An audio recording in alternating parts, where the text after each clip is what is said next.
네, 안녕하세요. 만나서 반갑습니다. 개천에서 용재난다의 김용재입니다. 자, 오늘도 이렇게 시청자 여러분들과 사연을 가지고 또 이야기를 나눠보도록 하겠습니다. 안녕하세요, 소장님. 거두절미하게 궁금한 것만 남기겠습니다. 꼭 읽어주세요. 11월과 12월은 그나마 버틸만한 시장일 것이라고 생각하시는 이유를 더 듣고 싶습니다. 아침 방송에선 단기적 저점과 고점을 잡아주셨는데 이 단기 지지선과 고점 구간은 유동적으로 라인이 변할 수 있는 것인지 아니면 절대 기준으로 삼고 매매 원칙을 가져가야 하는 것인지 궁금합니다. 박스권 매매를 해야 한다는 소장님의 생각을 아침 방송보다 조금 더 구체적으로 설명을 듣고 싶습니다. 라고 질문을 남겨주셨네요. 결론은 이제 11월 달이 시작이 됐으니까 11월과 12월 매매 방향에 대해서 이제 궁금하신 것 같은데 AP투자연구소 채널에서 제가 매일 아침마다 실시간 라이브를 하면서도 매일 이제 이야기를 좀 드리는 부분이 11월 달과 12월 달은 그래도 해볼 만한 장세다라고 얘기를 좀 드렸는데 고생들 많았어. 8월, 9월, 10월 3개월간 고생 많았어. 이제 11월 달, 12월 달은 좀만 이제 숨 쉴 수 있는 공간 나오니까 이때 좀 매매 좀 해가지고 돈 좀 벌어놓고 또 한번 보자고. 걱정하지 마, 얘들아. 11월 달은 괜찮다니까. 11월, 12월은 버텨. 형 믿어봐. 11월 달, 12월 달은 버티는 장세 나와. 기술적 반등 구간 나와야 돼. 이거 전체적인 좀 맥락을 좀 이해를 좀 하셔야 될 필요가 있습니다. 자, 코스닥 기준으로 좀 이야기를 드릴게요. 아무래도 우리가 대부분 다 매매하는 종목들이 대부분 코스닥 종목이다 보니까 개인들이 가장 많이 매매를 하는 곳이 코스닥이니까 코스닥 기준으로 좀 이야기를 좀 드리자 그런다면, 자, 코스닥의 월봉 차트를 여러분들이 지금 방송을 또는 영상을 보시면서 한번 열어보시게 되면 8월, 9월, 10월 이렇게 해가지고 3개월간 연속으로 음봉이 출현을 했습니다. 월봉 기준으로 놓고 본다 그러면요. 제 기억상 그리고 제가 데이터를 본 바로는 기술적 분석, 우리가 예를 들어서 외부적인 요인 다 필요 없이 그냥 순수하게 기술적인 차트만 놓고 보았을 때 3개월 이상 연속으로 음봉이 발생되는 케이스는 없습니다. 거의 없다고 보시면 돼요. 발생한 케이스가 있었습니다. 언제였었느냐? 방금 없다고 했는데 또 있다고 하는 이유는 뭐냐면 이례적으로만 그런 케이스들이 발생을 한다는 거예요. 그거는 이례적인 거는 뭐냐면 08년도 서브프라임 때 전 세계 경제가 휘청거렸을 때 그때 4개월 연속 음봉이 출현을 했었고요. 그 다음에 우리나라의 특수한 상황 98년도 IMF 때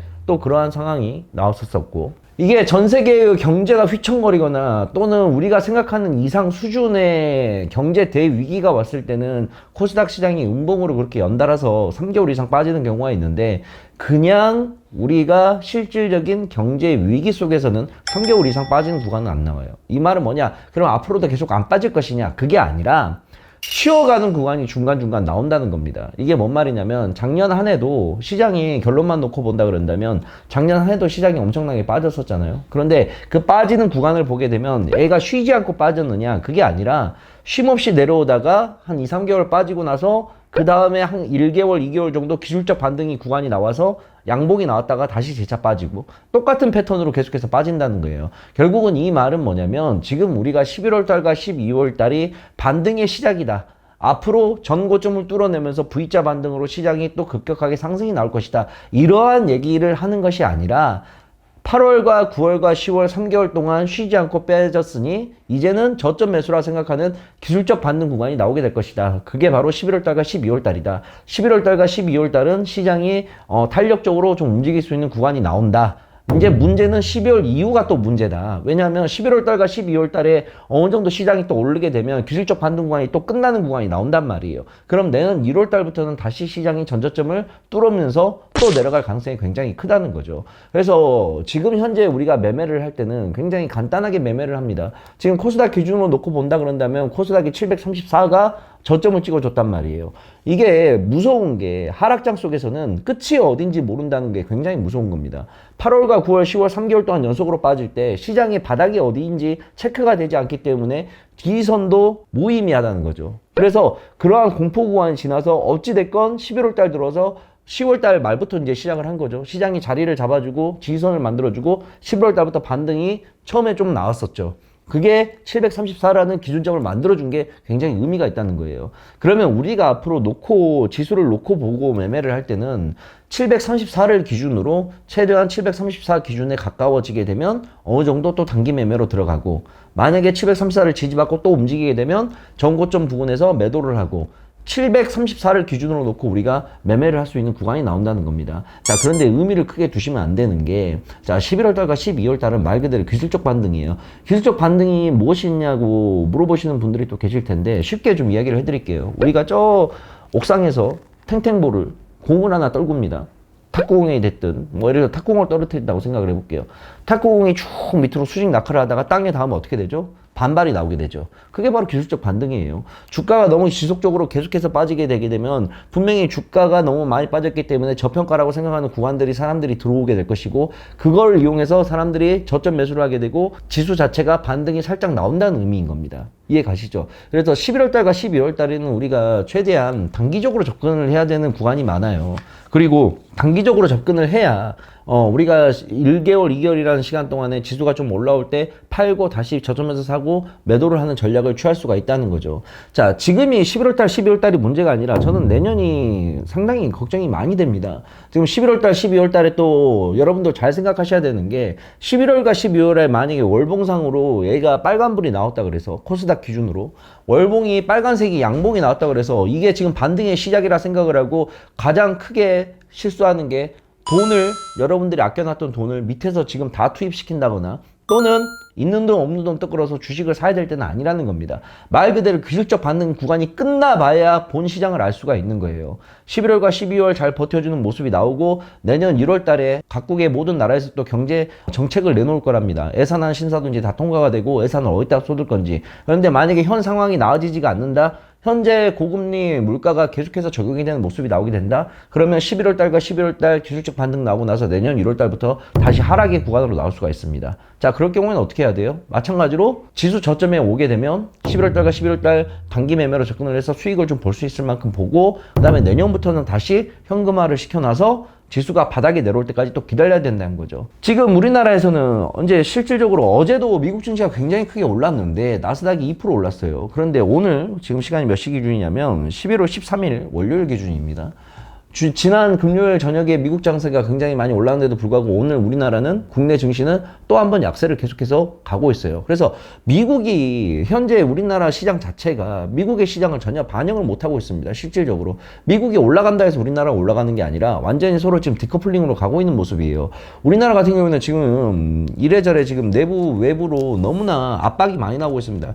더군다나 계속해서 지금 우리나라 증시가 힘을 못 쓰고 있는 가장 큰 이유가 고금리 물가 정책이 유지가 되고 있는 상황에서 중국과의 수출 문제도 계속 부각이 되고 있는 거기 때문이죠. 소비자 물가는 계속해서 올라가고 있는 인플레이션이 계속 발생을 하고 있는 부분도 굉장히 크고, 더군다나 우리나라 같은 경우에는 부동산 경기가 시장을 굉장히 많이 분위기를 좌지우지합니다. 그런데 부동산 지금 PF 대출 자체가 굉장히 위기에 많이 몰리고 있어요. 그래서 내년 하반기 때 이 부동산 PF가 우리나라 내부적으로 터져버리는 건 아니냐라고 지금 걱정이 굉장히 많은데, 이 어려운 경제 여건 속에서 지금 부동산 PF까지 터지게 되면 생각보다 우리가 생각하는 것 이상으로 시장이 많이 밀릴 수가 있다는 걸 우리 여러분들이 좀 생각을 하셔야 됩니다. 그래서 지금 저는 그래요. 11월 달과 12월 달 짧게 나왔을 때 우리가 단기적으로 반등 나왔을 때 수익을 좀 챙겨놓고 또 12월이 끝나가는 시점, 예를 들어서 12월 중순이 넘어가는 시점부터는 우리가 또 어떻게 해야 되나요? 다 매도할 수 있는 건 매도해가지고 현금화를 좀 시켜놔야죠. 그래서 내년 장세를 좀 지켜봐야 됩니다. 또 내년 1월 달부터 신나게 빠지는 그림이 나오는지 아니면 내년 1월 달 상반기 때는 좀 버티는 모습이 나오는지 이걸 체크하고 나서 매매를 들어가도 늦지가 않는다는 거죠. 근데 제가 생각하기에는 11월 달과 12월 달은 괜찮지만 내년 1월 달부터는 또 힘들어지는 장세가 오지 않을까라고 심히 염려하는 구간이 굉장히 커요. 특히 뇌관이라고 할 수 있는 부동산 PF가 지금 계속해서 문제가 되고 있는 모습이기 때문에 부동산 시장과 중소형 건설사들이 무너져서 그게 연쇄 도산으로 일어나게 되면 이게 왜 부동산이 여러분들 부동산 시장이 PF가 터져버리게 되면 문제가 되냐면 우리나라 국민들의 대다수의 염원이 뭡니까? 내 집 장만이에요. 자, 근데 내 집 장만을 하는데 아파트 청약을 하고 또는 주택 청약을 하고 뭐가 됐든 집을 청약을 해갖고 돈이 들어가는데 초기 돈이 중도금도 지급되고 그 다음에 또 말에 되면 마지막 지급돼서 집을 들어가야 되는데 아파트를 짓고 있다가 아파트가 안 올라가는 거예요. 부동산 PF가 막혀가지고. 그러면 중소형 건설사들이 무너지기 시작하게 되면 거기에 들어간 국민들의 일반 사람들의 돈이 다 묶여버리게 되는 겁니다. 그러면 대출 이자가 감당이 돼요? 감당이 안 된다는 거예요. 그럼 내 직장만의 꿈도 넘어가고 이미 들어간 돈도 못 찾고 난리가 난다는 거죠. 그러면 이게 연쇄적으로 부동산이 무너지게 되면 금융시장까지 연계가 돼가지고 계속해서 연쇄적인 효과가 일어날 수밖에 없습니다. 그래서 지금은 매매를 11월달과 12월달 짧게 들어가는 건 상관없는데 12월달이 끝나가는 시점에서는 우리가 또 반드시 현금화를 좀 해놓고 시장의 추이를 보고 매매를 진행해야 하지 않을까라는 게 제 결론입니다. 아시겠죠? 그러니까 이건 절대적인 기준은 아니에요. 일반적인 기준에서 제가 말씀드리는 겁니다. 뭐 제가 말하는 모든 것들이 그렇지만 한치 앞도 내다볼 수 없는 게 주식시장인데 제가 어떻게 뭐 3개월, 4개월, 후개월 이야기를 드릴 수가 있겠어요. 그냥 제 경험상에서 나오는 이야기이지 절대적인 기준은 좀 아닙니다. 그런데 그나마 11월달과 12월달은 제 경험상, 데이터상 시장이 반등이 나올 것 같아서 이러한 기준 코스닥 저점 734를 놓고 우리가 매매를 들어갈 수 있는 구간이 나오게 되면 매매를 해서 좀 돈을 벌어야 되지 않을까라는 의견이니까 참고해서 매매를 진행을 한번 해보시길 바라겠습니다.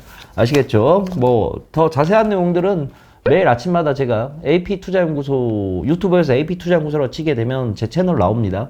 회사 채널 나오는데 그 회사 채널에서 매일 아침 8시 30분부터 10시까지 1시간 반 동안 우리 시청자분들과 실시간으로 소통을 나누면서 시장 상황을 지속적으로 점검해 드리고 있으니까 오셔가지고 실시간으로 또 보시면서 이야기를 나눠보도록 하시죠. 자, 오늘은 여기까지만 하도록 하겠습니다. 뭐가 됐든 제가 어려운 시장이지만 제가 할 수 있는 최선의 노력을 다해서 우리 시청자님들 또는 개인 투자자들이 잃지 않는 매매 할 수 있게끔 제가 최선의 노력을 다해 보도록 하겠습니다. 자, 다음에 또 다른 사연으로 만나도록 할게요. 안녕.